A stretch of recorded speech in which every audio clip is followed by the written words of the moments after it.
Welcome to the podcast. If you'd like to listen to an ad-free version of this episode and all of our episodes, then search True Crime Today Premium Plus on Apple Podcasts and press subscribe. That's our premium channel where all of our ad-free and advanced episodes live, all in one place. True Crime Today Premium Plus. Search it on Apple Podcasts and press subscribe. Even try it for 3 days free. The last thing they saw was someone they trusted. You're tuned in to Hidden Killers with Tony Bruschi, featuring retired FBI Special Agent and Chief of the Counterintelligence Behavioral Analysis Program, Robin Dreeke.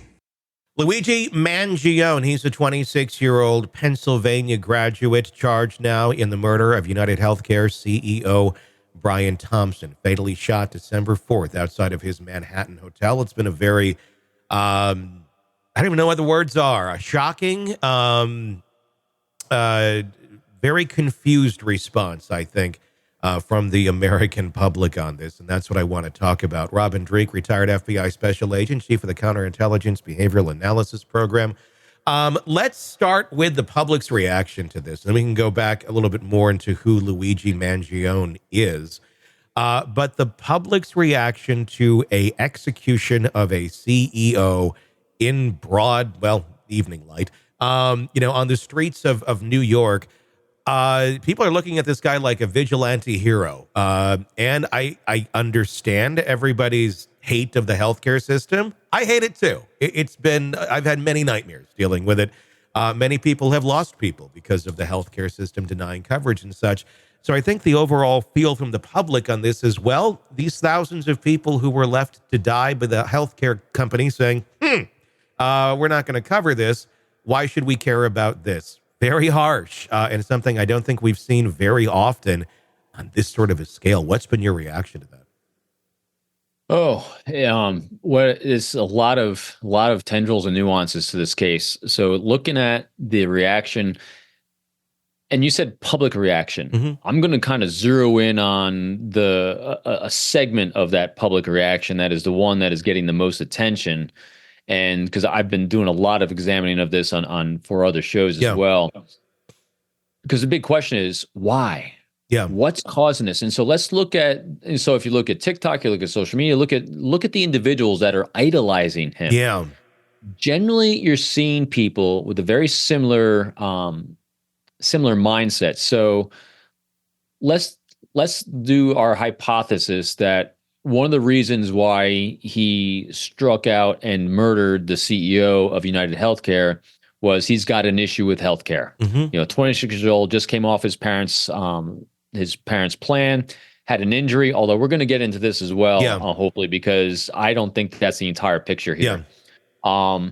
But the people that seem to be rallying behind him, that are intrigued by him, that are celebrating him, are other generally 26 years old that are kind of celebrating and the anti-conformist group, and they're the anti-capitalist group. Mm-hmm. And so you have a wound, and we've said this before too, we've had some wound collectors. We've had some people that are not into the good, healthy problem-solving skills. Mm-hmm. They see someone that's got, and I've heard this from multiple dating experts online too, watching this, say, here's someone who's good-looking, who's charismatic, who's taking action, and he's validating my self-opinion on what I think about capitalism and what I think about the healthcare system. And now he becomes my icon up here because he's dehumanized and objectified the CEO. This was not about murdering an individual. This was about attacking an institution. Mm-hmm. And so that's why it's easy for these people celebrating him, because they don't see him as murdering an individual. They see him as trying to battle as a social warrior against this horrendous capitalist group here that's taking advantage of others. Mm-hmm. So that is in general the reason why you're getting a lot of this. And then you have social media on top of that highlighting this. Yeah.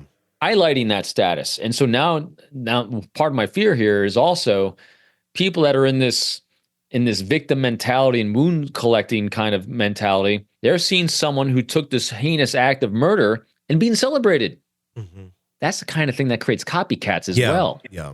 So there's a lot of unhealthy behavior, I think, from unhealthy people that aren't necessarily the best problem solvers, that are celebrating someone that had zero healthy problem solving skills of something he faced in life, or something he knew people are facing in life, because he went from zero to murder. Never the right answer whatsoever. Yeah. Anyway, that's my pontificate on that one. No, and it's just been fascinating, because this is not just people going, oh, the system, we're talking about a human being here. But again, everybody kind of looks at the system like this man represented the system. And in some ways he did. He was the CEO of United Healthcare. But still, obviously, it's a human life that has, a personality and family and friends. And, he may represent a company you don't like, but obviously he's a human being. But people get so caught up in this, to the point of, we're seeing his jacket that he was wearing now sold out at many outlets with which it was sold. We're seeing people making T-shirts and things online and selling them. I mean, Amazon has shut down several stores now where people were creating their own merch for this, celebrating what this guy was representing. That's more than just the, well, I kind of get it. And you walk away going, well, that's horrible, but I kind of like, I'm going to get merch for this. That's like another level of celebrating this, where you're like going to like wear the same stuff he was wearing in solitude with him. Yeah. In other words, you're celebrating and supporting capitalism. Yeah. by someone who's actually anti-capitalistic. And here's what I think the media did a really poor job as well on this case, which allowed people to kind of celebrate, because even the way we're talking about it, he was anti-establishment. He's going after, this figurehead of this company, and that's what he was doing. Well, let's look at his behavior for a second. I don't think that's what he did at all. How so? So again, Robinson conjecture from the data points we have. So he leaves handwritten, or he etched things on casings. Yeah.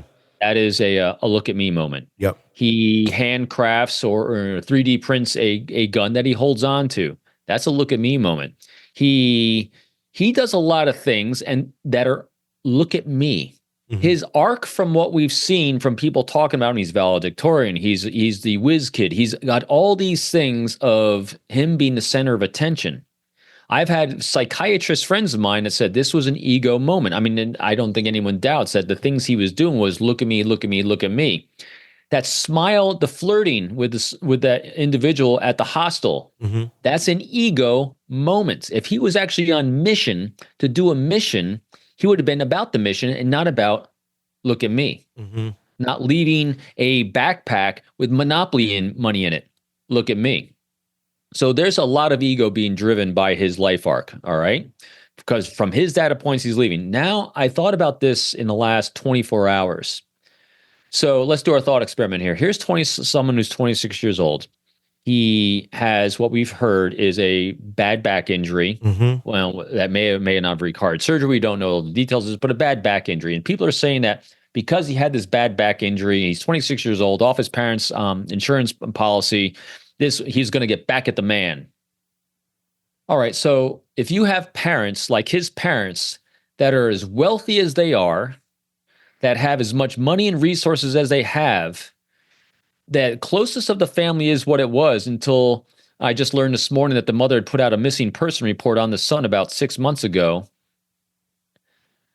Wouldn't you, as a parent with that kind of resource, not worry about the health insurance you had for your kid? Would you not take care of that?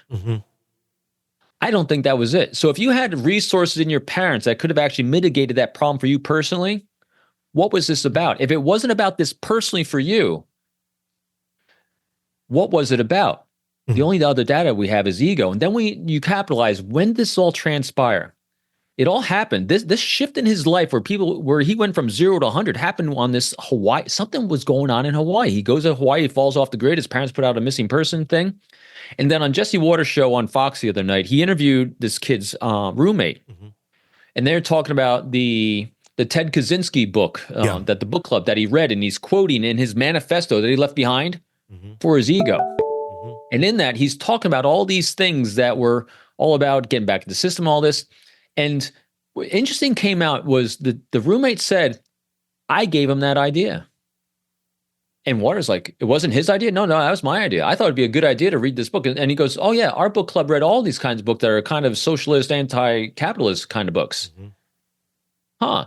So you had a group of people that are talking about anti-capitalism. He's got an instance in his life that is demonstrating how the system's failing.